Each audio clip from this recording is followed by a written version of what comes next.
Hola, soy Lenka Carballo, periodista, escritora, aguda conversadora.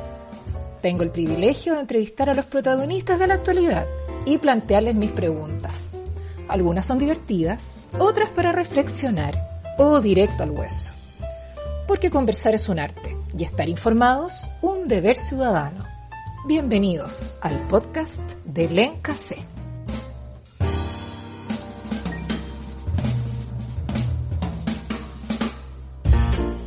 A sus 36 años, esta bióloga, hoy subsecretaria de Ciencias, Tecnología y Conocimiento, Carolina Torrealba, enfrenta la peor pandemia sanitaria del último siglo, un momento único para la comunidad científica de la cual ella es parte.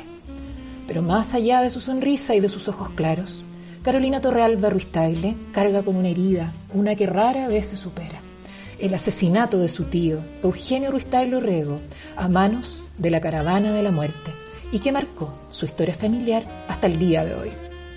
En diciembre de 1973, el joven ingeniero de solo 26 años, exgerente de la industria nacional del cemento en Antofagasta, fue brutalmente torturado y asesinado junto a otros 13 prisioneros, integrando con ello la lista, la negra lista de 97 muertos que dejó a su paso la caravana.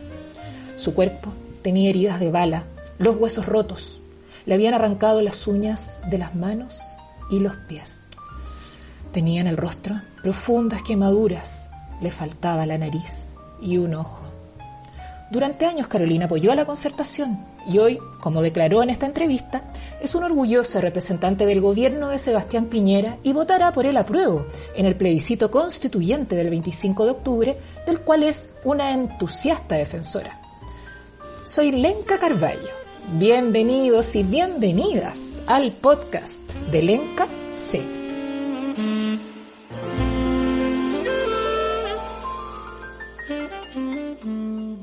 Bueno, cuéntame, ¿cómo estás viviendo tu propia pandemia? Tiene de dulce y de agraz, ¿no?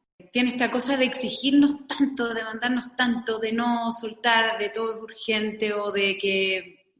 O sea, en el ministerio pasa eso, de esa urgencia permanente, de una situación que ha estresado mucho todos los procesos. Lo mismo tal vez en la vida personal de uno, ¿cierto? Qué momento más desafiante que ser científico en un minuto como este, en un cargo, por ejemplo, como en el que estás tú en este minuto. ¿Cuál es tu mirada también con respecto, un poco desde el asombro también? Quiero que no hay que perderlo, sobre todo los científicos, con respecto a este minuto que, como te decía, es histórico. Nunca habíamos visto una pandemia igual. Se dice que en los últimos 100 años. ¿Cómo lo podrías graficar tú eso también? Esa es la parte más maravillosa para uno. Yo sé que esta pandemia está trayendo hoy día muchísimo dolor a mucha gente, pero realmente haberte formado como científico, ser parte de una comunidad científica, y vivir esta pandemia tiene algo de fascinante también, en el sentido en que lo que uno ve, solo imaginarse si es que esta pandemia hubiese ocurrido hace 15 años o 10 años, nuestra capacidad de respuesta sería otra. O sea, que es lo que te habla, por una parte, de las capacidades que hemos instalado en el mundo, no solamente en Chile, en el mundo, las capacidades científicas y cómo todas esas, todo es como que todo lo que tú has instalado, de un sopetón, se concentraron en un problema.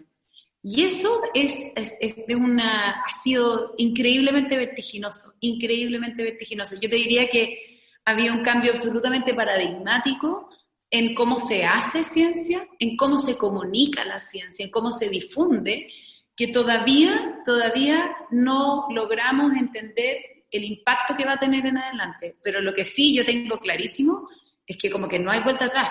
La comunidad científica ha estado absolutamente a la altura de las circunstancias. No se puede decir eso de muchas comunidades, pero yo te diría, la comunidad de investigación ha estado a la altura de las circunstancias. O sea, en el minuto uno entendió. ¿Tú dices a diferencia de otros como la actividad política, por ejemplo? Por ejemplo, yo perdí bonos, o sea, de científica pasé a política, perdí todos mis bonos. Pero definitivamente, no, en un minuto se pusieron de acuerdo, en un minuto se liberó la información, en una semana tuvimos la secuencia del virus. Simultáneo a eso, entonces, simultáneo a que aparece el virus en el planeta, estamos generando test de diagnósticos, potenciales vacunas, estructuras tridimensionales de cómo interactúa. Eso no lo habíamos vivido nunca, jamás. Y eso realmente ha sido un cambio. Es alucinante. Lo que sí, yo creo que es muy perturbador. Eso sí lo encuentro muy perturbador. Y que nos llama la atención como humanidad en general. Es la perspectiva de que las pandemias se pueden hacer más frecuentes. Y que eso tiene que ver con la acción humana sobre el planeta.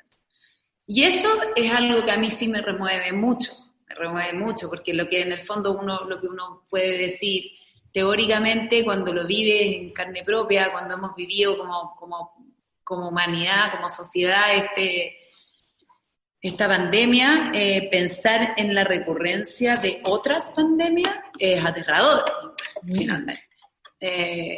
Ahora, ¿vamos a estar mejor preparados? Sí, pero eso yo creo que es complejo y eso nos lleva a pensar una discusión que va mucho más allá de la pandemia, del virus, sino que cuál es nuestra relación con nuestro planeta, que ha estado realmente bastante desequilibrada en los últimos años, que pensamos que está siempre para proveernos de alimento, de espacio, de terreno, pero que somos muy, muy, muy tremendamente vulnerables en esa relación. ¿Cómo puede ser que como humanidad nos salga tan barato hacer pedazos nuestro planeta? No puede ser tan barato. Y de hecho, hoy día estamos pagando los costos de ello. Tú me contabas que al momento del golpe militar tú estabas chica, o sea, no habías nacido en realidad. Sin embargo, entiendo que esto marcó radicalmente a tu familia. Tú tienes un tío que fue asesinado, fue torturado, fue asesinado en Antofagasta, ¿cierto?, por la Caravana de la Muerte, y eso marcó tu historia, yo creo. Cuéntame un poco de eso, cómo por que es tío por parte de tu mamá. Sí, es el hermano de mi mamá, que efectivamente fue asesinado y torturado en Antofagasta por la llamada Caravana de la Muerte, y yo no lo conocí, pero claro, efectivamente marcó mucho mi vida por los referentes culturales que uno construye, por el dolor de mi mamá, por el dolor de mi abuela, de mi familia materna, que es mi familia más cercana. ¿En qué circunstancias desapareció él? No desapareció, porque en Antofagasta es el único lugar que el general a cargo entregó los cuerpos. Entonces, él es ejecutado político y lo pudieron enterrar en Antofagasta. Y hace algunos años lo trajimos a Santiago. Así que eso es un alivio, de cierta manera, considerando las muertes del resto de la Caravana de la Muerte, que fueron todos detenidos desaparecidos. En el caso de Antofagasta no, se entregaron por instrucción del general Lagos, que era el general de zona, y que él se opuso a la medida que tomaron el resto, y de hecho él fue también una víctima de todo esto, porque él cuando supo lo que había ocurrido fue a informarle el día siguiente a Pinochet lo que había ocurrido. Y al final él terminó siendo un paria del ejército, por así decirlo. Así que la historia fue obviamente que tremendamente dura. Yo crecí con ese imaginario, crecí con mi abuela de luto, siempre estuvo de luto, siempre estuvo de blanco y negro, siempre. Tenía una bata negra, los únicos elementos que tenía de color eran sus batas, y tenía una bata negra con un dragón chino dorado, de colores atrás, que todavía la tengo yo, está llena de hoyos, pero todavía la tengo. Eran los pocos elementos que tenía ella de color, pero siempre estuvo de luto y con una pena gigantesca, obviamente, que fue una familia que se cerró mucho después de esto. Mi abuela tocó muchas puertas, la última que tocó fue la del general Bonilla, que la escuchó, y después de eso se cayó el helicóptero donde iba el general Bonilla. Entonces fue una historia muy dura. Mi mamá no vivía en Chile, estaba embarazada de mi hermano, fue una historia obviamente que muy dura, y yo uno va creciendo con estos dolores que son tan fuertes que tampoco se pueden hablar mucho.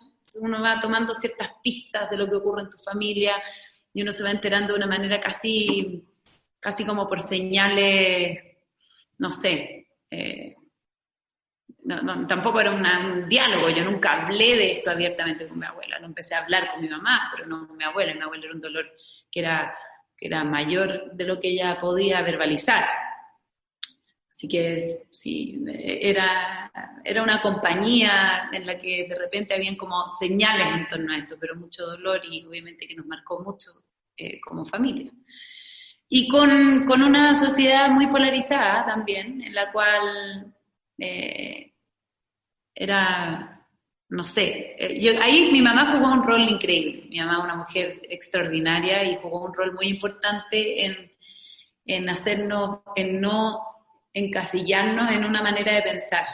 Y yo se lo agradezco muchísimo, poder tener esa libertad, como que pertenecer a una familia que tiene un familiar que es ejecutado político, detenido, desaparecido, como que te hace, uno puede perfectamente encasillarse en una forma de ser, de pensar, de votar, de todo, que tiene que ver con... y yo creo que mi mamá siempre nos enseñó a no marcarnos en los blancos y los negros, sino que más bien ir siempre en los matices. Y eso fue yo la admiro muchísimo por eso. Yo creo que he ido aprendiendo con el tiempo y algo de esa enseñanza que se quedó en mí, pero espero, digamos, pero fue una mujer que a pesar del dolor de ser su hermano partner, tenían 1 año de diferencia, logró ella como no transmitirnos nunca como odio, sino que siempre, más bien, no santificar tampoco a Eugenio, sino que ponerlo en su contexto, en lo que era, no caer en los clichés, sino que más bien en lo humano que significaba esta situación, en las empatías con los otros, en lo más duro de esta circunstancia es cuando tú dejas de sentir empatía por el otro, digamos, y que se muera porque piensa distinto que mí, y eso es cuando ya es como la degradación de una sociedad completa, digamos, y que lo grave es llegar a eso, no lo grave es ser de izquierda o de derecha o del medio o de al lado, sino que llegar a eso extremo. Sí. Y eso fue yo creo que al final es lo que yo más rescato de esta experiencia, digamos, que es una experiencia no deseable obviamente para nadie, pero eso diría yo.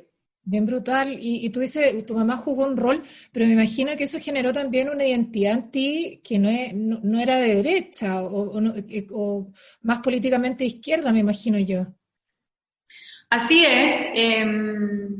Hoy día no sé si la Concertación se puede llamar izquierda, porque ya movió mucho los límites, pero ahora la BIN es de la izquierda, así que... Claro, la BIN ahora como del PPD, no sabemos. Eso no lo ponga, pero sí, por supuesto, yo me identifiqué mucho con la Concertación. Para mí el gobierno de Lagos fue uno que yo abracé con mucho entusiasmo también. Y fui perdiendo un poco el entusiasmo, yo te diría, con el segundo gobierno de la presidenta Bachelet. Y yo creo que también con mucho desencanto de esta izquierda menos empática, tal vez. Mucho más de marcar diferencias, marcar límites, marcar como dividir, mucho más normativa, menos social y más normativa, digamos. Yo tengo esa sensación que para mí sí fue un desencanto. Y fui una huérfana política. Y yo me sentí bastante acogida. Yo estoy aquí fundamentalmente porque el presidente me llamó, tuvo confianza en el rol que yo podía cumplir en este ministerio y le estoy eternamente agradecida. Para mí también es importante que él es una persona que siempre yo tengo total convicción de que él ha buscado ampliar la derecha, una derecha mucho más allá de lo que representó, por ejemplo, que lata incluso hablar de esto, porque ya desde hace mucho tiempo, ¿no? Pero la derecha más ligada a la dictadura militar, sino que más bien abrirla hacia un escenario mucho más amplio, mucho más social, de centro,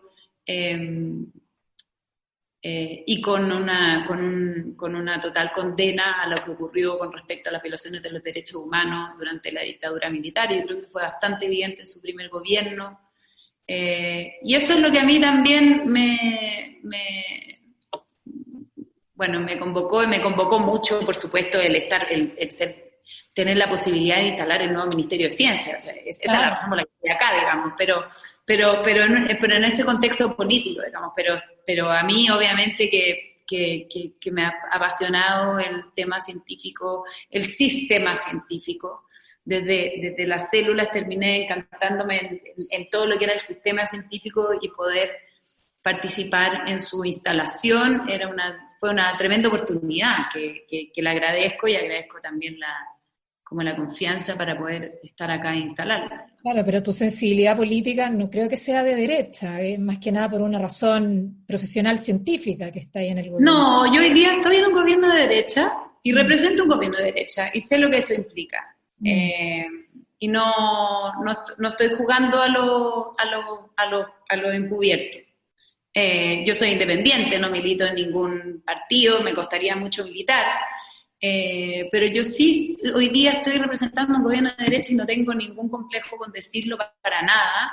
Sí reconozco cuál es mi pasado y de dónde vengo, digamos. Y yo creo, y el presidente y todo el mundo acá también lo sabe, no hay una agenda oculta. No tengo agendas ocultas al respecto. He tenido una historia política distinta tal vez y de transición, y puede que siga cambiando, no lo sé, pero yo hoy día me siento muy acogida y me siento parte de este gobierno, que es un gobierno de derecha, y el gobierno del presidente Piñera, y aquí estoy. ¿No votaste por Piñera, votaste por Kast? Por Felipe, quiero decir. Voté por Felipe Kast en las primarias, sí. Porque para mí Evópoli representaba una derecha nueva, digamos, que se estaba generando un espacio mucho más liberal dentro de la derecha, y me parecía muy interesante apoyar esa opción. Y de hecho me encantaría que la derecha creciera mucho más allá, a ese espacio, digamos, ese espacio que a veces está en disputa, digamos, ¿cierto? Pero que es mucho más liberal.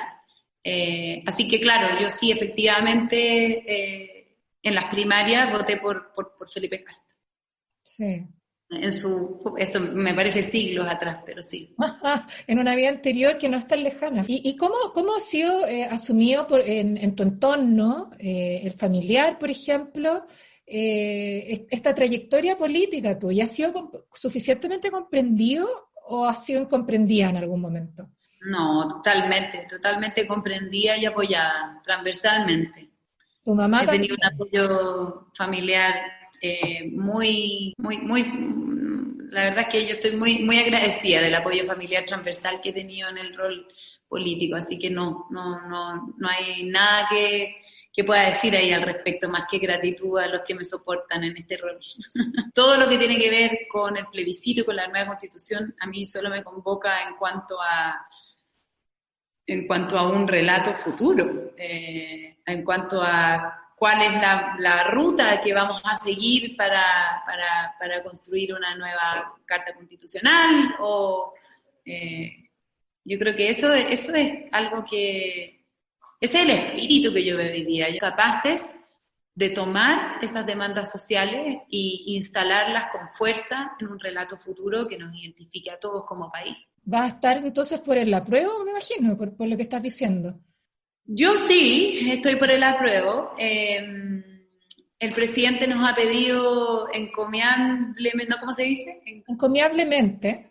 Nos ha pedido claramente que, independientemente de que nosotros fijemos nuestras posturas, la postura de este gobierno, obviamente que es no hacer activismo por ello, así que yo no ando participando en ningún tipo de campañas. Yo creo que cualquier opción es válida.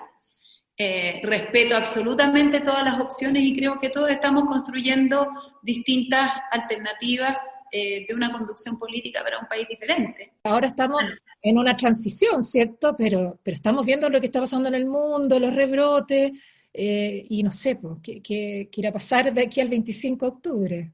De aquí al 25 de octubre nadie sabe lo que va a pasar, ¿cierto? Pero lo que es importante es que tenemos una serie de instituciones que están 100% abocadas para ir tomando todas las precauciones necesarias para hacer algo que nunca hemos hecho.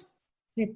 Y que muy pocos países en el mundo han hecho, que es hacer una votación en tiempos de pandemia y poder garantizarla. Eso es un desafío complejísimo, complejísimo. Y no sabemos lo que va a pasar porque no podemos detener la pandemia, lamentablemente, pero sí, yo tengo toda la tranquilidad y podemos tener la certeza de que tenemos instituciones que están hoy día, todos los días trabajando para que eso ocurra de la mejor condición posible.